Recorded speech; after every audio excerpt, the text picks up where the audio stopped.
Hello, fellow members of the Midnight Society. Welcome back to another episode review from the show Are You Afraid of the Dark? Last time, we covered the tale of Jake and the Leprechaun, a story about a banshee trying to devour the soul of a young boy. Tonight, we get our second... Wait, that can't be right. Back-to-back Eric stories? I don't wanna. Fine. It's about a boy who discovers a mysterious door in the basement of his new house. Submitted for the approval of the Midnight Society, I call this Season 1, Episode 11, The Tale of the Dark Music. We open on the Midnight Society, where Frank arrives looking a bit frazzled. It turns out that he and Eric were supposed to come to the meeting together, but Eric ditched him, leaving him to find his way through the woods alone in the dark without a flashlight. What a dick move. Classic Eric. Eric, Kiki, and a few others start teasing Frank for being afraid of the dark. Betty Ann tries to make him feel better by saying that she too sometimes gets scared of the dark. Frank claims he isn't afraid, but no one else is buying it. I mean, I can't imagine why. Hey, watch it, man! Eric uses Frank's fear to segue into his story, which infuriates Frank even further, prompting this. Oh, you're dead meat! Eric starts his tale by saying that everyone knows there's nothing in the dark that can hurt you. Most of the time. Okay. Alright, so we're gonna get a tale about something that lurks in the dark, yeah? The Tale of the Dark Music. Eric, if darkness doesn't have something to do with your story, I'm gonna lose it. The tale begins with our main character, Andy, delivering newspapers on his bicycle.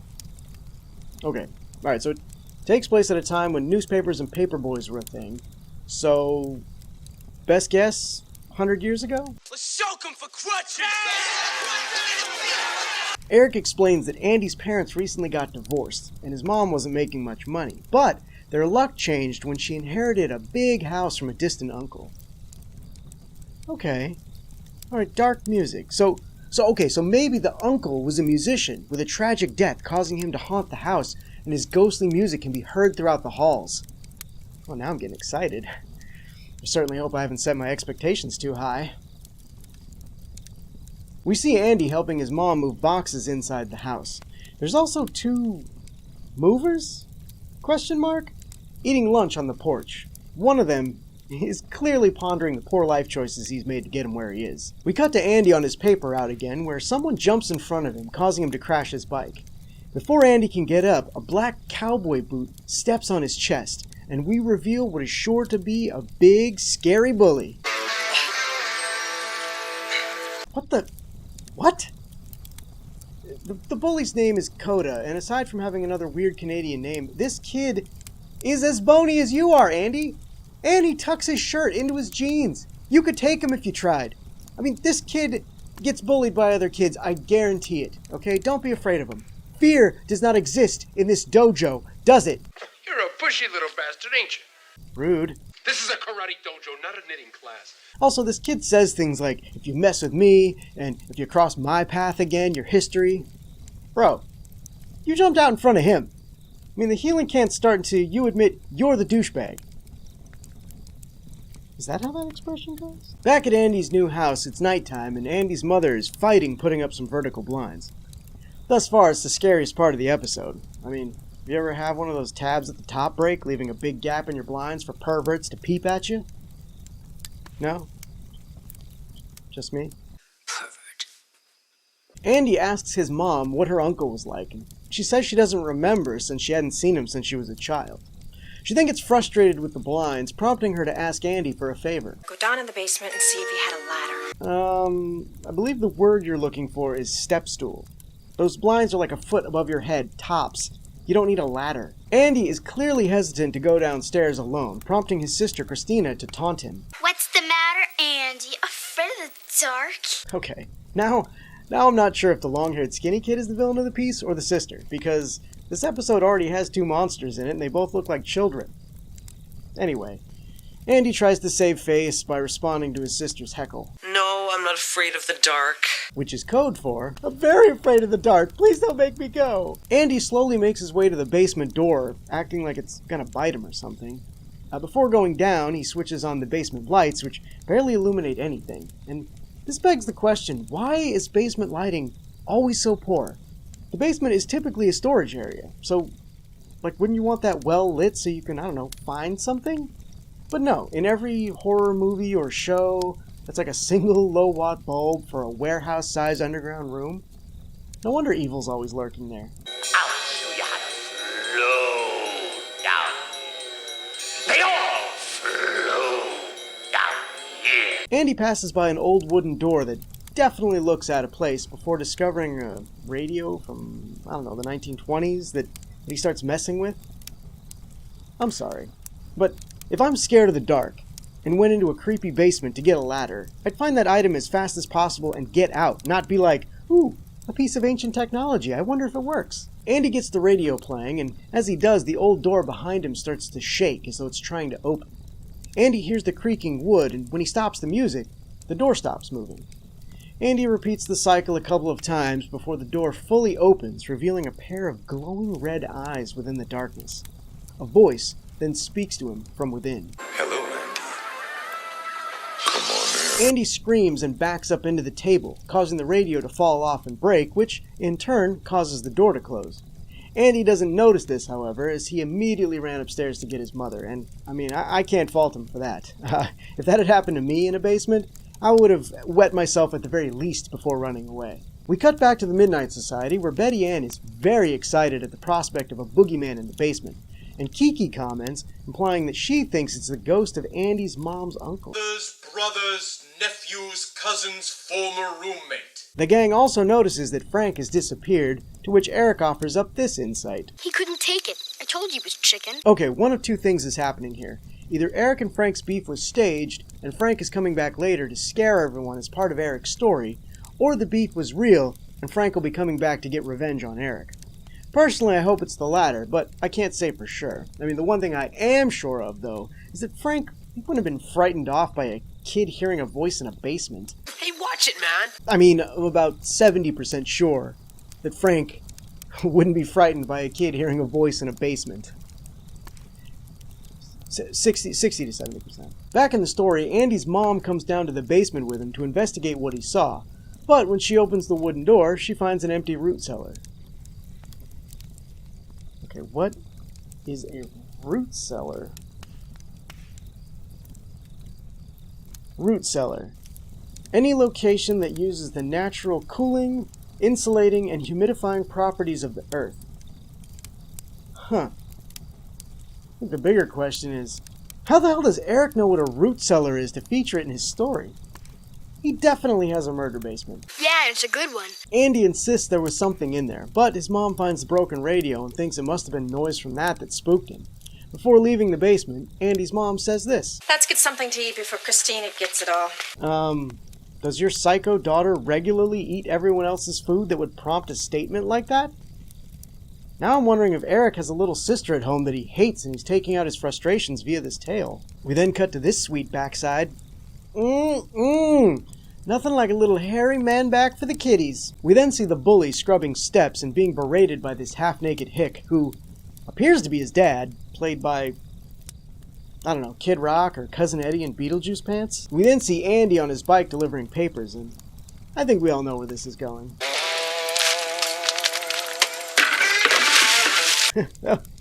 Oh, classic comedy hijinks. The bully takes off after Andy, running like someone running in cowboy boots. Andy tries to get into his house, but it's locked, so he makes his way into the basement via some exterior cellar doors. Once he's down there, Andy starts acting like a puss again, even though it is well more lit from sunlight than it was the night before. We also get treated to a jump scare by Andy's sister, who was playing in the basement. First I played with Dad, then Mommy came, and I played with Mommy. Now I want to play with you. What did you do? We cut to Andy's living room at night once again, where Andy's mom starts cleaning the fireplace. Andy sketches a drawing of the wooden door that looks like a kindergartner did it, while asking his mom again about her Uncle Niles. His mom says that he never left the house but somehow became very rich. Probably the head of one of those notorious Canadian crime families. Oh, chi sta facendo? Hey, Easter weekend, huh?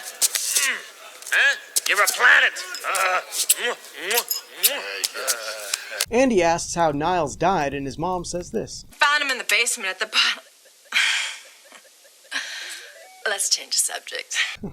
She then immediately asks Christina to go downstairs and switch the laundry over. Christina continues being a twat and refuses because she's playing video games improperly. Seriously, who holds a controller like that? Rather than be a good parent and, I don't know, make her daughter go, she just lets her keep playing video games and has Andy go instead. You see, that this is why Christina's always eating the family's dinner, because her mom lets her. Discipline starts with you, parents. Nobody told me. Before Andy leaves, his sister says this. Remember, there's nothing down there. Woo! If I was Andy, I would have kicked her in the chest. Yeah. That way, I get sent to my room and grounded. 2 birds, right? Wouldn't have to go to the basement. Wouldn't have to go outside and deal with the skinny bully that I could easily whoop. And best of all, my sister would know that I practice No mercy. When Andy gets down to the basement, he turns on a new radio they've placed there while he changes the laundry over. The music causes the wooden door to open again, only this time, we get treated to some real nightmare fuel. Hi, Andy. Won't you come play with me? What in the actual Canada? Andy almost takes the giant doll's hand, but the power to the radio is shut off by Andy's mom upstairs, causing the doll to retreat and the door to close.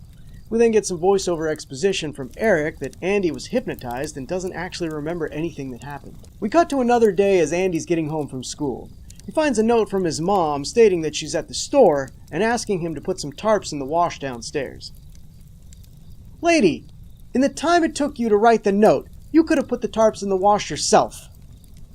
I mean, I guess you'd still have to, write a note asking him to switch them over to the dryer, making my outrage a moot point. But still, I don't like this lady. Don't be strange. Andy puts the radio on again to start the washing machine. Question. How long does it take Canadians to do laundry? I mean, you open the machine, you add detergent, you add clothing, you start the machine, you walk away. That's not even enough time to get through a short song. I mean, it probably took longer to tune the radio than it did to start the laundry. Anyway, the music causes the door to open, this time with a green screen image of a carnival. There's a popcorn stand, balloons, and a carnival barker trying to lure Andy inside. It has a very Stephen King's It feel to it. Andy starts walking towards the door when this happens. Don't stop now, son. You're almost... But you almost had him. But why would you turn into a goofy skeleton and try to scare him when he was willingly walking inside? I just don't understand demon doors. The door starts pulling Andy into it, but he grabs the counter and eventually the radio in order to stop himself from getting sucked inside. This pulls the plug on the radio, causing the door to slam closed. And it's this experience that leads Andy to realize that music is what activates the door. Music? It's music! Really, Eric? The dark music is just any music that happens to play in the basement? Why not call it the tale of the murder door or the bewitched basement? Like, there's nothing specific about the music that makes it dark. Now, if it were a particular song that caused the door to open, that would be something. Or, I don't know, say a ghost uncle who used to compose music in the basement and now his dramatic melodies haunt the cellar? Seriously, new Are You Afraid of the Dark? I'm available to write episodes. You're dreaming, kid. There's no way. Upon his revelation, Andy proclaims that he needs to tell his mom about his discovery. He jumps on his bike and starts riding to the store? She didn't even say which store. Where the hell are you going, Andy? Of course Andy rides right into our emaciated bully who straight up decks him, knocking him to the ground. He then takes Andy's bike and throws it in front of a truck, destroying it as it drives over it. The bully then presents himself in the perfect position to get kicked in the nuts, but of course Andy doesn't capitalize on it. The bully tells Andy that he'll never get away from him, which it was the wrong threat to make in light of Andy's newfound knowledge. Andy gets back to his house and spends a few moments feeling sorry for himself before getting the idea that the viewing audience already knew was coming. He gets to work setting up giant speakers in the basement and rigging up the radio to work from the power switch upstairs. Andy then wraps a piece of wood in a newspaper and practices his menacing taunt. Howdy, neighbor. I mean, it's fine. I mean, the kid already hates you, so you could literally say anything and get the desired effect. The bully is scrubbing his front steps again when he gets hit in the head with a newspaper that clearly doesn't have a piece of wood in it. When he looks up, Andy's on the street and says, "When you're done, come over and clean my house. You make a good maid." Okay, that was a good one, Andy. Credit where credit's due, okay? The bully starts chasing Andy again, running like he's wearing cowboy boots because he is. Like, I'm pretty sure there's no actual acting happening here. Just a kid being forced to run in heels. Andy tricks the bully into going into the basement before locking him in from outside. Andy then flips a switch upstairs, turning on some very loud music. Eric knows to cover up loud screaming with loud music in his story, further backing my point that he has a murder basement. Anyway, red lights glow through the seams of the wooden door before it swings open, causing us to get a very weird shot of Coda screaming. Andy turns off the music and ventures into the basement. It seems his intention was only to frighten Coda, but upon entering the basement, the bully's gone, and instead Andy finds a shiny new bike waiting for him. Andy turns on the smaller radio, activating the door once more. This time, blue light appears behind it, and when it opens, well, the door makes Andy an offer he can't refuse. I'll give you anything you want. You only have to do one thing. Feed me. Just as this happens, we hear Andy's sister upstairs, being her usual twatty self. The door starts laughing, and a murderous look crosses Andy's face. Eric, does Andy feed his sister to the demon door? If so, your story just completely redeemed itself in my eyes. We cut back to the Midnight Society, where Kristen asks if Andy really fed his sister to the door. Okay, Eric, let her know what's up. No, but he made sure that she didn't bother him anymore. What? Way to ruin a perfectly good story, Eric. You know, if that door made the same offer to Christine, she would have fed Andy and their mother to it without blinking an eye.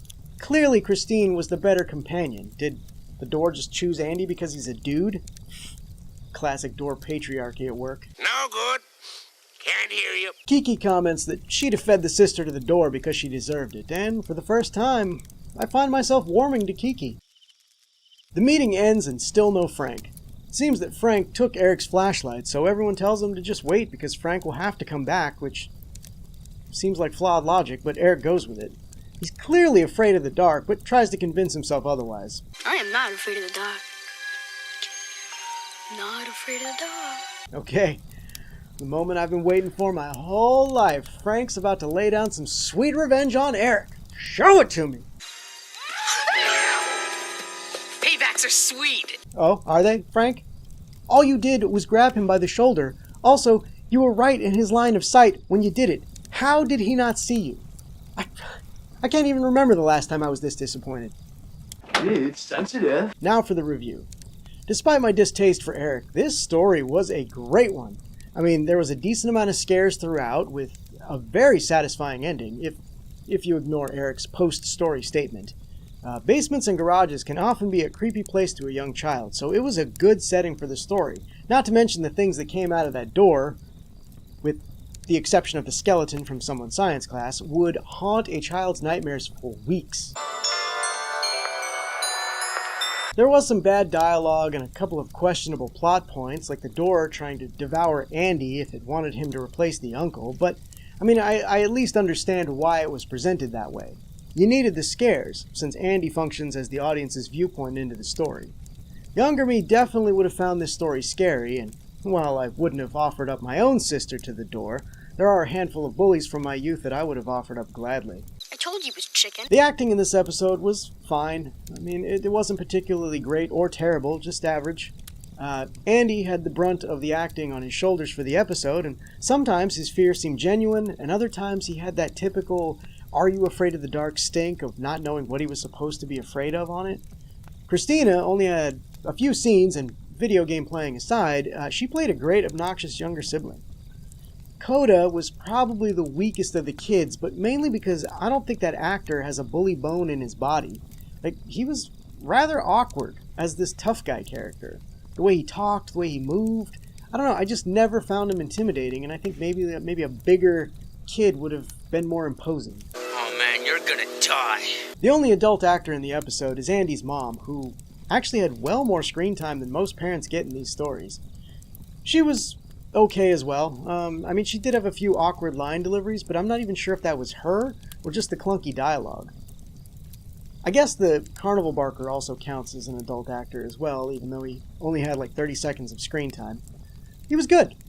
He was creepy in just the right way, and he definitely channeled just a little bit of Tim Curry Pennywise in his performance.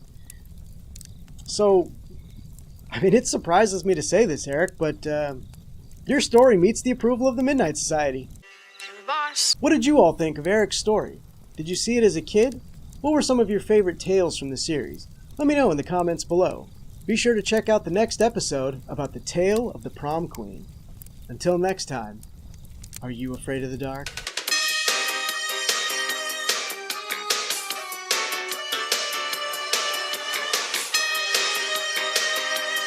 Music. It's music. Thanks for watching, everyone. If you enjoyed this video, please consider giving it a like and a share. Be sure to subscribe and click that bell icon to be notified when more Midnight Society episodes go up. And we've got a ton of other cool shows on the channel, so stick around. You might find something else that you like.